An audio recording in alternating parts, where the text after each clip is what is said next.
throughout Rosh Hashaná and Yom Kippur, we're davening for Chaim, Zochreinu l'Chaim. It's very important that we have a clear definition for ourselves of what the word Chaim means. What is life? What does it mean to live? Where do we find the source to this?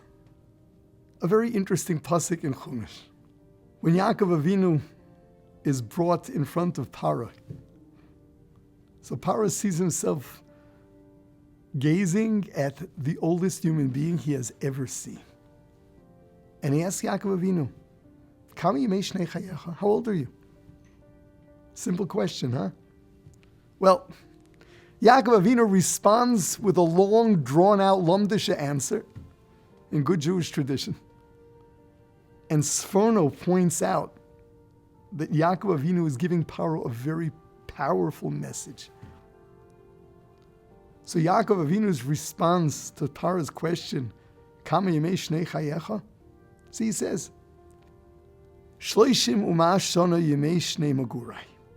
I've dwelled, magurai, for 130 years. Okay?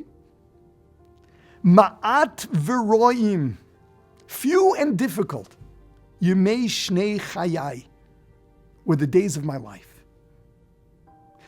V'lo higiu l'shnei yemei chayei avoisai b'mei magureihem. It did not reach the days of the life of my ancestors when they dwelled.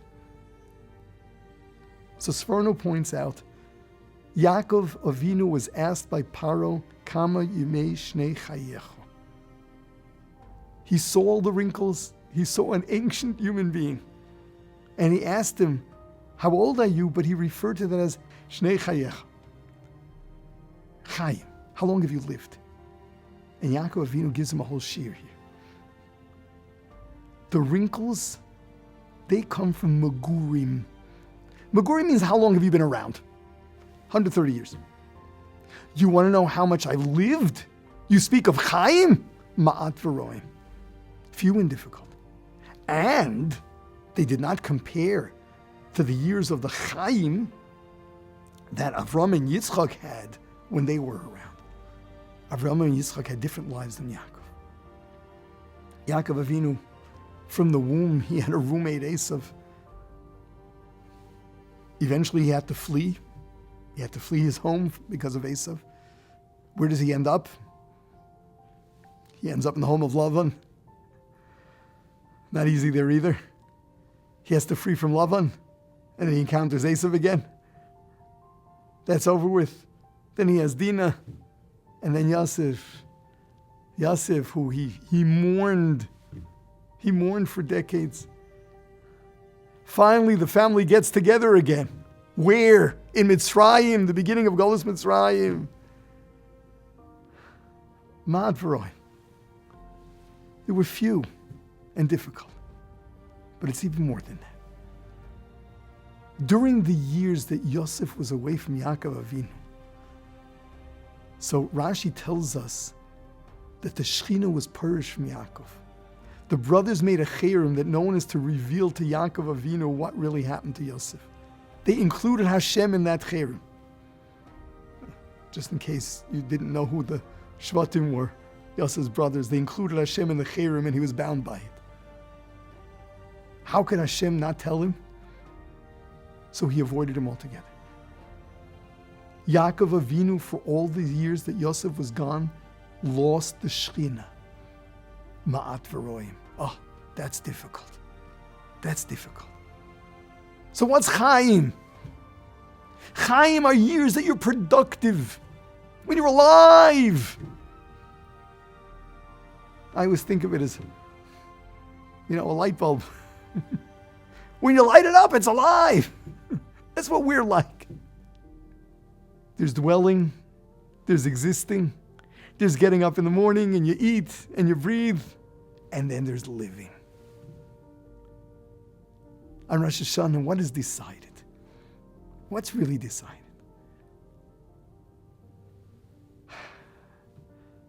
For those Rishonim that understand that the Gemara's description of the books that are open, the Sefer HaChaim, the Sefer Mesim, that's talking about for the coming year. So we have a kasha. Why don't all of the Rishonim drop dead on Rosh Hashanah? It would be a different world. Why don't they all drop dead on Rosh Hashanah? The nichtovim v'nechtomim la'alter from Misa. So why are they still alive? And the answer is they're not. They're not. And Chazal tell us, Rishon b'chayim kruim meisim. What does it mean? Their lives are productive. That's life. The life of a Rosh is life. What's life? Life is growing. Life is giving us opportunity to grow. For us to be alive is to grow, to share.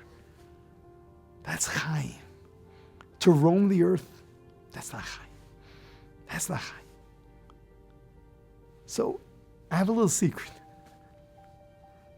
On Rosh Hashanah, you know what you get on Rosh Hashanah? You get what you ask for. If when you're saying Zachreinu L'chaim, what you're thinking about is, I don't want to be in the hospital. I want to keep breathing. I don't want pain. I want to be healthy. I want an easy life. Unfortunately, that's what you may get. Why unfortunately? Unfortunately, that may be all you're going to get. And that's unfortunate. What's Chaim? Chaim is opportunity to become great. Chaim is opportunity to shine. Chaim is, again, to grow, to share, to work hard. That's Chaim. That's what's given out on Rosh Hashanah.